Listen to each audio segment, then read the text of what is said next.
Kung galit na si Marcos kanina, mukhang lalo pa tong nagalit nang makita siya. Matalim ang pagkakatingin nito sa kanya. Kilala mo na ako? Ganun ba kabilis kumalat ang balita na siya na ngayon ang bago nitong nurse? Ngunit bakit galit agad to sa kanya? Sino bang makakalimot sa babaeng tumakas sa gabi mismo ng pamamanhikan sa kanya? 7 taon na ngayon na nakakaraan. Panguuyam na saad ng binata. Kung ganon, kamag-anak ka ng mga De Silva para malaman nito ang pagtakas niya noon na mismong araw ng pamamanhikan nila Alexander. But just the same, ang layo pa rin para maging kamag-anak to ni Alexander. Wait a minute, paano mo na sigurong ako yon? Nagkita na ba tayo dati? Tanong niyang nakakunot noo. Hindi kita maaaring ipagkamali sa iba, Megan. Marami na ako nakitang larawan mo at hindi rin maaaring ipagkamali ang malaking resemblance mo sa iyong ina. Humupa ng kaunti ang galit nito. Ngunit naroon pa rin ang katigasang tono na gamit nito kanina. Sino nagpapasok sa'yo? Ako, Sir Marcos? Sabat ng babaeng kausap niya. At bakit mo siya pinapapasok? Singal ni Marcos sa galit. Hindi ba't mahigpit kong bilin na wala kang papapasukin na kahit sino hanggat wala akong pahintulot? Huwag mo silang singhalan, Marcos. Pagtatanggol ni Megan sa babae. Pinapasok niya ako rito dahil ako na ngayon ang nurse mo kapalit ng umalis. No, hindi ko kailangan ng kahit na sino, lalo ng isang nurse na kagaya mo. Get out! Sigaw nito. Talagang napakatigas ng ulo mo. Napapailing na napahalukip-kip siya. I said get out. Binalingan nito ang matanda at ang dalagita. Paalisin ninyo ang babaeng yan sa harapan ko? Kahit sino walang makapagpapaalis sa akin dito, Marcos, kahit pa ikaw. May misyon ako na dapat kong gawin. To whether you like it or not, I'm staying. Tinitigan siya ni Marcos. So matigas lang talaga ang ulo mo, katulad ng mga naririnig ko.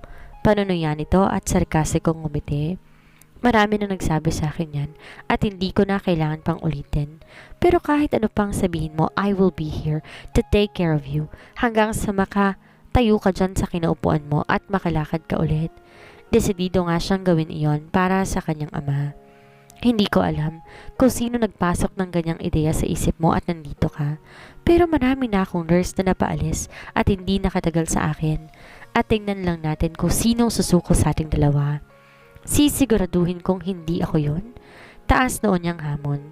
Bagaman duda siya sa kakayahan niyang mag-alaga ng mga katulad nitong bukod sa matigas ang ulo ay temperamental at mukha pang may lihim na galit sa kanya. Very well, kung ganon tatanggapin kita. Walang ngiting binalingan nito ang matanda at dalagita na kasama nito sa bahay. Iwan niyo na yan, Sally. Hayaan niyong si Miss Megan ang magligpit. May kalakip na sarcasm ang pagbanggit nito sa kanyang pangalan. Ho? Magkapanabay na bulalas ng dalawang inutusan at napatingin sa kanya. Trabaho niya yan bilang bago kong nurse, hindi ba, Miss Sanchez? At nanunuyang sumulyap ito sa kanya. Oh, wag mong sabihing umaangal at sumusuko ka na. Saglit na napatiim ang mga bagang niya. Kung ang intensyon nito talaga ay pasukin siya, pues, bibigyan niya ito. Pinalis niya ang anumang inis sa mukha at ginitian to. Oh, it's my pleasure, Mr. De Silva. Really my pleasure. At parang walang anuman, tumalima siya sa utos nito. Ngunit hustong makatalikod siya, daig pa niya ang nakalulon ng maasim na mangga. Naiinis na siya. Mas tama sigurong sabihin galit na siya para ilarawan ang nararamdaman niya. Walang ginawa si Marcos kung hindi subukin ang pasensya niya. Narong mag-utos to ng kung ano-anong walang halaga at ang intensyon ay pagurin siya. Hindi siya tinatantanan nito ng mga reklamo na nagpaparindi at nagpapatuloy sa tenga niya.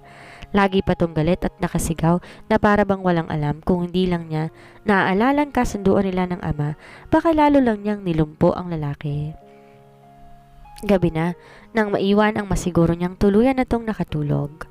Hustong makalabas siya sa kwarto ng lalaki, napasandal siya sa pintuan sa matinding pagod na noon lang niya naramdaman. Noon lang niya naaalala ang mga gamit niya na hindi pa niya naaasikaso at naiwan pa yata niya sa sala kung saan niya ito nahigilap kanina pagdating niya sa bahay na yon. Miss Nurse! Tawag ng isang tinig na nakapagpalingon sa kanya.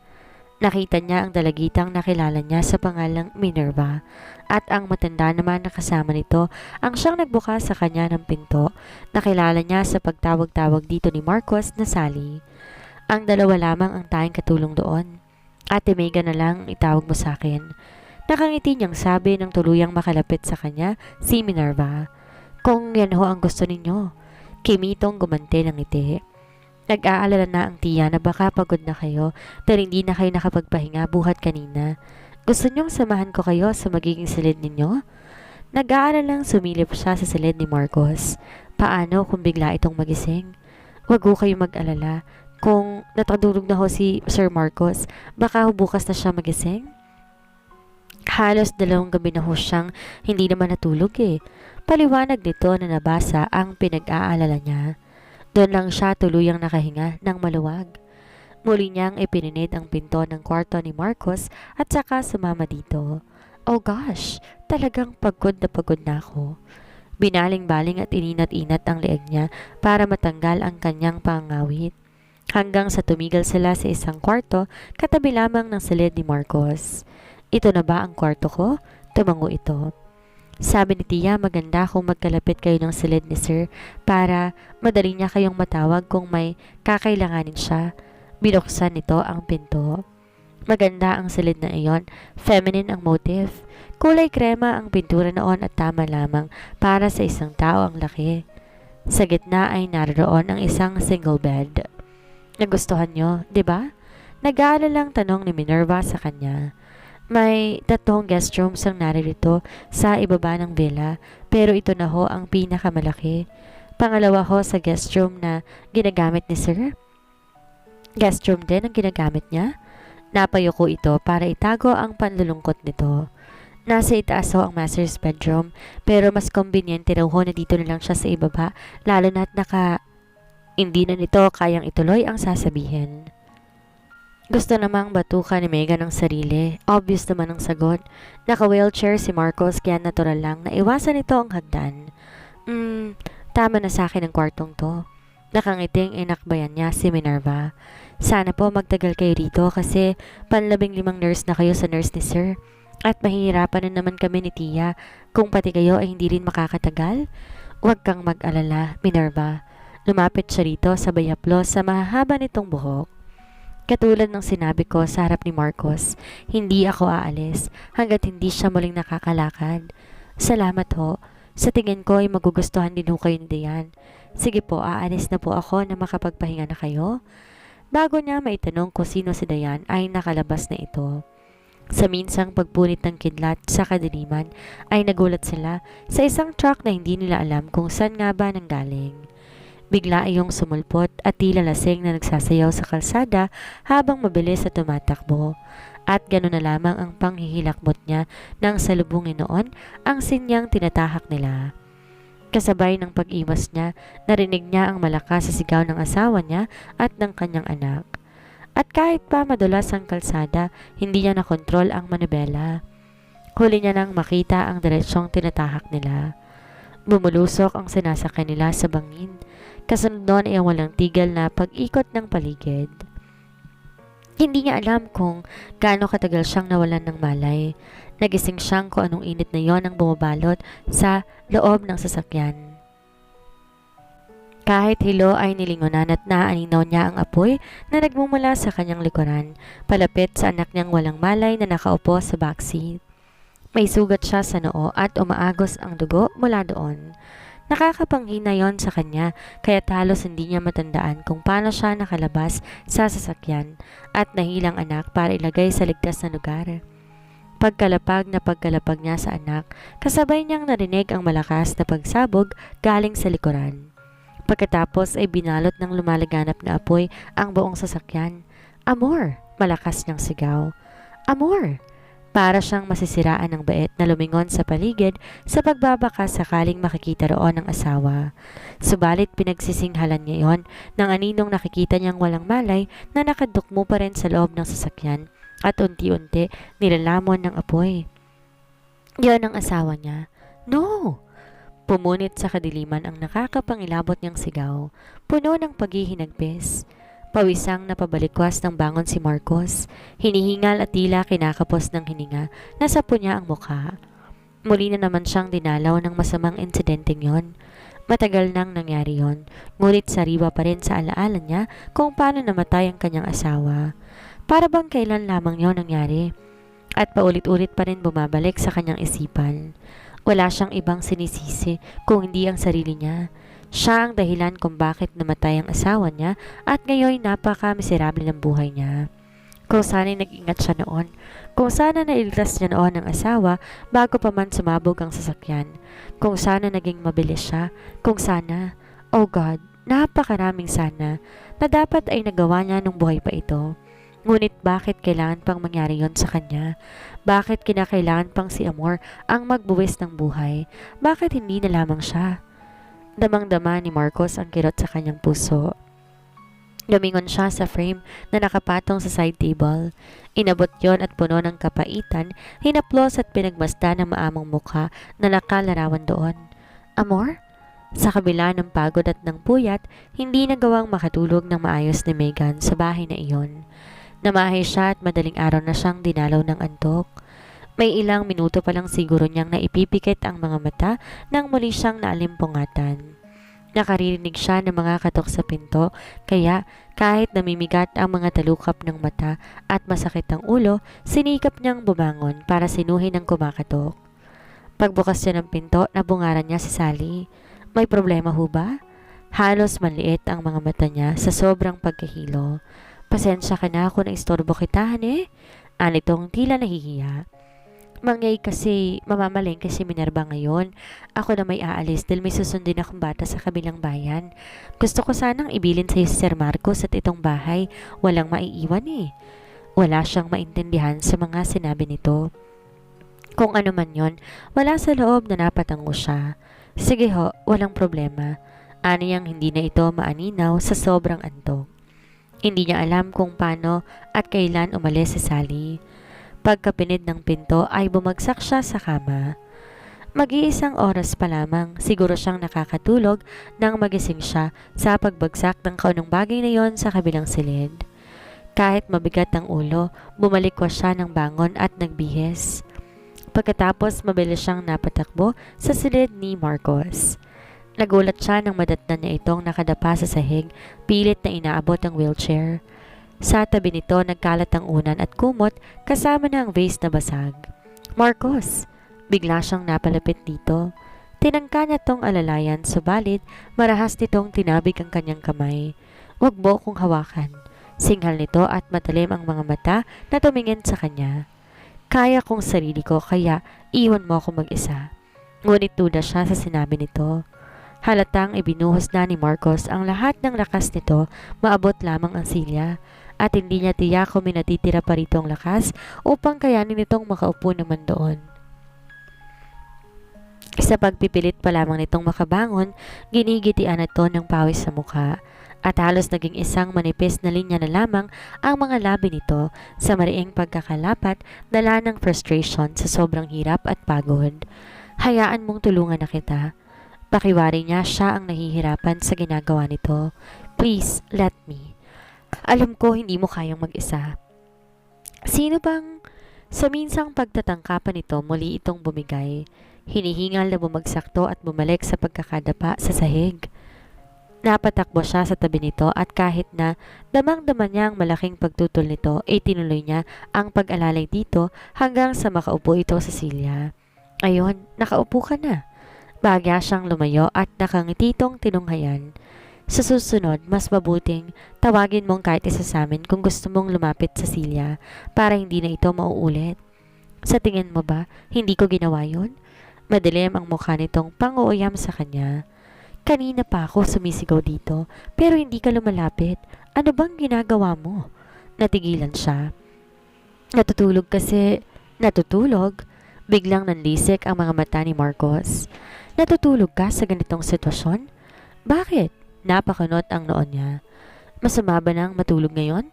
At saka tiwala naman ako sa mabilis na pupunta si Sally dyan kapag narinig nila na may kailangan sila. Nagtataka siya kung bakit hindi nito inaasikaso si Sally gayong hindi siya makalapit agad. Huwag mong sabihin, tinakot mo na naman sila, Marcos. My God, talaga bang ganyan ka tumarato sa mga kasama mo at pinamewangan niya ito? Kainis, huwag mong isumbat sa akin ang pagkakamali ko, Megan. Madilim at puno ng tilim na sigaw ni Marcos. Kahit tratuhin ko ng gano'n ang mga katulong ko kahit kailan, hindi sila naging pabaya kung ikukumpara sa'yo. Sino nagsabi sa'yong matulog ka? Pagkatapos kang sabihan ni Sally na aalis siya kasama si Minerva at tanging ikaw lamang maiiwan dito. Huwag mong ikakailayan dahil sinabi niya sa akin, yan ang magpaalam siya. Napata siya na mula sa sinabi nito at wala sa loob na napaurong siya sa paghakbang. At huli na ng tuluyat pumasok sa isip niya ang sinadya sa kanya ni Sally kanina sa kanyang silid. My God, naging irresponsable siya. May dahilan nga si Marcos para magalit ng ganon. Oh, I'm sorry. Hindi tuloy niya alam paano hihingi ng paumanhin. Nangangapal ang mukha niya sa sobrang pagkapahiya. Hindi ko sinasadya ang nangyari kanina. Ito lang ang unang pagkakataon na nagkulang ako ng ganito. Itong unang pagkakataon, Megan? Tumaas ang isang sulok ng labi ni Marcos para sa isang ismid ng ngiti. I doubt it, lady. This is not the first time na nagkulang ka, for you have done it before the worst. In fact, that is so unforgivable. Anong ibig mong sabihin? Naguguluhan siya sa sinabi ni Marcos. May iba pa ba siya na nagawang kasalanan dito? Have you forgotten what you did 7 years ago? Para sabihin mo ngayon na wala ka pang nagagawang pagkukulang? 2 pamilya ang muntik ng magkasira dahil sa kalokohan mong yon. Napahigpit siya ng malalim na hininga. Iyon ang pinakahuling nasa isip niya na sasabihin ito. Subalit sino ito para isumbat sa kanya iyon? Kamag-anak man ito ni Alexander, wala pa rin to sa posisyon para ipamukha sa kanya ang ginawa niya. How dare you? Asik niya rito. Biglang nagpantig ang kanyang tenga. Hindi mo ako kilala para sabihin at ipaalala mo sa akin yan, Mr. De Silva. Wala kang karapatan. Ah, kilala kita, Megan Sanchez. Kilala kita ng higit pa sa akala mo. Tumaas ang boses nito, lalo pang nandisik ang mga mata. And you're nothing but a rich, spoiled brat na walang iniintindi kundi ang sarili kahit makasakit ka pa ng iba. I hate you, sigaw niya. Gayunman muli siyang napaatras sa kakaibang galit ni Marcos. Hindi ako ganyan. Really? Then ano ang ginagawa mo rito? Nanunuyang sumunod to sa kanya. Kung ilang beses siyang umatras, siya namang panggulong ng sila nito papalapit sa kanya. Why, Brad? Hindi na ba kaya ng konsensya mo ang kahihiyang ibinigay mo at narito ka to patch things up? Well, hear this, Megan, at makinig kang mabuti. Huminto ito sa pagitan ng pagtatangis ng mga bagang at pagkakakuyom ng mga kamao. Kung nagkataon sigurong wala lamang ito sa silya, baka sinambulat niya na at mahigpit ang hawak. I hate all things you do na akala mo isa kang santang nagmamalasakit. I hate your face and everything about you. Most of all, the sight of you, which makes me sick. Kaya mabuti pa umalis ka na. Get out of my house at baka kung ano pang magawa ko sa'yo. Pagkatapos itong dumagundong ang boses sa buong kabahayan, pakiramdam niya na bingi siya. Daig pa niya ang hinagisa ng kung ano. Saglit na natulala at bumuka ang bibig niya pero walang masabi. Nang matauhan, sakalang niya nakuhang tumakbo palabas ng silid. Walang lingon-likod. Ngunit kahit nakalayo na, para pa rin siyang nakakarinig ng masasakit na salita ni Marcos. Nakapagkit sa isipan niya iyon na tila patalim na sumusugat sa kanyang pagkatao. Natagpuan ni Megan ang sarili sa labas ng villa. Nakaupo siya sa nakausling malaking ugat na isang puno na malayo ng ilang metro sa bahay. Doon muna siya habang kinakalma niya ang damdamin. Sa kinaroroonan niya malaya at buong buo niyang natatanaw ang villa. Na kung paano niya yon hinangaan nung una niyang makita ay nagmistula ngayong isang bato na walang kinang para sa kanya habang pinagmamasdan niya. Natigilan siya nang maramdaman na hindi siya nag-iisa sa lugar na iyon.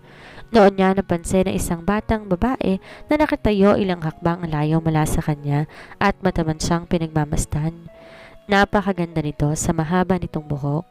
Nakasuot ito ng baby pink na sleeveless blouse at puting walking shorts.